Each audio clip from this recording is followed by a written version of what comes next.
সেজদা পাওয়ার মালিক কে? একমাত্র আল্লাহ। কিন্তু এই দেশের মানুষ আল্লাহকে তো সেজদা দেয়, আবার পীরকেও সেজদা দেয় না? সেজদা পাওয়ার মালিক হচ্ছেন আল্লাহ।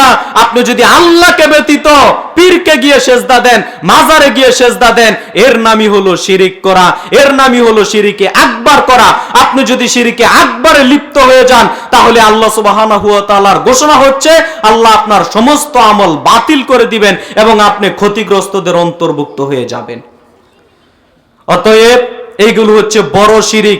আপনি যদি পশু জবাই করবেন, কার নামে পশু জবাই করতে হবে বলেন তো? আল্লাহর নামে।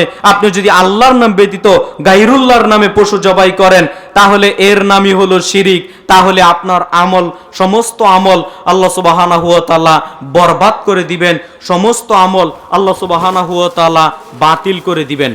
সম্মানিত দ্বীনি মুসলিম ভাই বোন, আপনার সামনে আমি বলছিলাম, যদি আপনি শিরিক করেন আল্লাহ আপনার আমল বাতিল করে দিবেন, যদি আপনি বিদআত করেন তাহলে আল্লাহ আপনার আমল বাতিল করে দিবেন। শিরিক কাকে বলে আপনাকে আমি কি দিয়ে বুঝাতে পারি?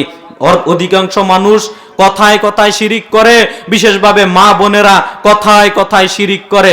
যেমন মা বোনদের মধ্যে দেখতে পাবেন যে কোন পাখি ডাকলে নাকি বাড়িতে মেহমান আসতে পারে, এই কথা বললে শিরিক হয়। অনেক মানুষ বলে ডাক্তার বলো তাই রোগীটা বেঁচে গেল, এই কথা বললে শিরিক হয়।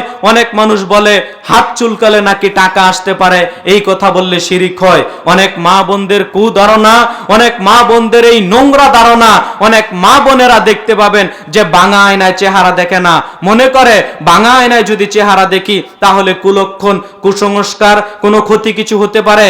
কে বলেছে ক্ষতি কিছু হতে পারে? আল্লাহ এবং আল্লাহর নবী তো কোনো কিছু বললেন না। আপনি এই কথা কোথা থেকে পেলেন? আপনি বাঙা আয়নায় চেহারা দেখিয়েন না, কোনো সমস্যা নেই, কিন্তু কেন আপনি এটা বললেন যে বাঙা আয়নায় চেহারা দেখলে আমার ক্ষতি কিছু হতে পারে?